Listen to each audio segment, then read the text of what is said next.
ഒരു ദിവസത്തെ ഏറ്റവും ടോപ്പ് പെർഫോമിംഗ് സെക്ടർ ഏതാണെന്ന് സെക്ടർ വൈസ് നമുക്ക് സ്റ്റോക്സിനെ ഐഡൻറ്റിഫൈ ചെയ്തിട്ട് അത് റിലേറ്റഡ് ആയിട്ട് നമുക്ക് സെക്ടർ ആദ്യം ഏത് സെക്ടറാണ് ഒരു ദിവസം ടോപ്പ് പെർഫോമിങ്, ഓവറോൾ സെക്ടേഴ്സിൽ ഒരു ദിവസം മാർക്കറ്റ് ഓവറോൾ സെൻറ്റിമെൻറ്റ് മനസ്സിലാക്കാം.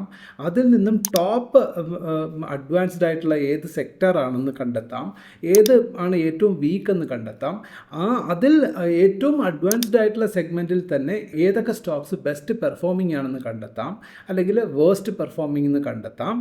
അതിൽ നിന്ന് നമുക്ക് ക്വിക്കായിട്ട് നമുക്ക് ട്രേഡ് എൻട്രി ഇൻട്രാഡേ ട്രേഡ് ചെയ്യുന്നവർക്കൊക്കെ ഏറ്റവും ഹെൽപ്ഫുൾ ആകുന്ന ഒരു മെത്തഡോളജിയാണ്. Very simple. 9:15 മാർക്കറ്റ് ഓപ്പൺ ആകുന്ന ഉടനെ തന്നെ നിങ്ങൾക്ക് ഈ ഒരു പറഞ്ഞ പ്രോസസ്സ് നിങ്ങൾക്ക് ഐഡൻറ്റിഫൈ ചെയ്ത് കഴിഞ്ഞാൽ വിത്തിൻ 30 മിനിറ്റ്സ് ടൈം, ഞാനതാ പറയുക, ഒരു 9:15 മാർക്കറ്റ് ഓപ്പൺ ചെയ്ത് നിങ്ങൾ അരമണിക്കൂർ സമയമെടുത്ത് നിങ്ങൾക്ക് സാവകാശം നിങ്ങൾക്ക് ഈ പറഞ്ഞ കാര്യങ്ങൾ ഡെക്സ്3 വഴി സിമ്പിളായിട്ട് യൂസ് ചെയ്ത് നിങ്ങൾക്ക് അതിലൂടെ നമ്മുടെ ഒരു ദിവസത്തെ ട്രെൻഡിങ് എന്താണെന്ന് കണ്ടെത്തി അതിലൂടെ ഹീറ്റ് മാപ്പ് ഉപയോഗിച്ച് ഹീറ്റ് മാപ്പിലൂടെ നല്ല ബെസ്റ്റ് സ്റ്റോക്ക് ഏതാണെന്ന് സെലക്ട് ചെയ്തിട്ട് നിങ്ങൾക്ക് ഇൻട്രാഡേ, അതിപ്പോൾ ബെസ്റ്റ് ഇൻ ദ സെൻസ് നമുക്ക് കാശ് ഏത് കൂടുതൽ കിട്ടാൻ സാധ്യതയോ അതാണല്ലോ ബെസ്റ്റ്.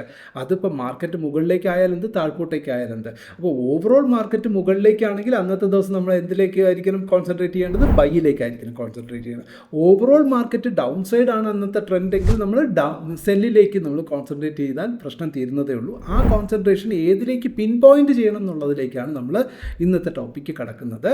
സോ അതിന് ആദ്യം വേണ്ടത് നിങ്ങൾ DXT.then.co DXT.then.co നിങ്ങൾ ഈ ഒരു വെബ്സൈറ്റ് അറിയാത്തവരുണ്ടെങ്കിൽ നിങ്ങൾ ആ പ്ലാറ്റ്ഫോം അത് ക്രോമിൽ പോയിട്ട് എൻ്റർ ചെയ്ത് കഴിഞ്ഞാൽ നിങ്ങൾക്ക് നമ്മുടെ മൊബൈൽ ആപ്പ് ദന്നിൻ്റെ മൊബൈൽ ആപ്പ് യൂസ് ചെയ്തിട്ട് നമ്മുടെ പ്രൊഫൈലിൽ ക്ലിക്ക് ചെയ്തിട്ട് ലോഗിൻ ടു ഡെസ്ക്ടോപ്പ് കൊടുക്കുക, QR കോഡ് സ്കാൻ ചെയ്യുക, നിങ്ങൾക്ക് ഡെക്സ്3യിലേക്ക് നിങ്ങൾക്ക് ലോഗിൻ ചെയ്യാം.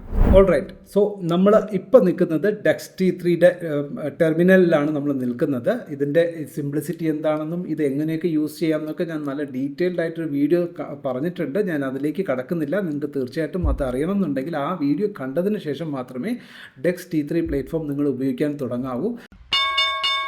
Investments in the securities market are subject to market risk. Read all the related documents carefully before investing.